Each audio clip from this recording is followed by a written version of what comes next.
welcome to this simple BrainVita tutorial which we will keep you occupied in this period of quarantine. Today we are going to teach you about this game.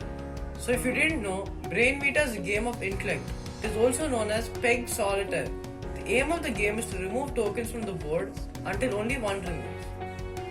The game is played on a board like this.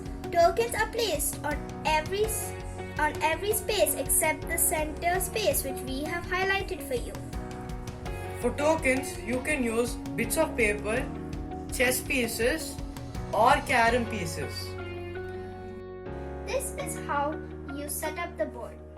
To play, you must cross a token with a neighboring token. Then the cross token is removed. This continues until it is impossible to make any more moves. The game is completed when there is only one token left. And the final token shall be on the highlighted center. This is how the board should ideally look like. We know it's difficult now, but please keep trying. In further videos, we shall give you more tips and tricks on how to improve this game and how you can get better. Thanks for watching and don't forget to like, share and subscribe.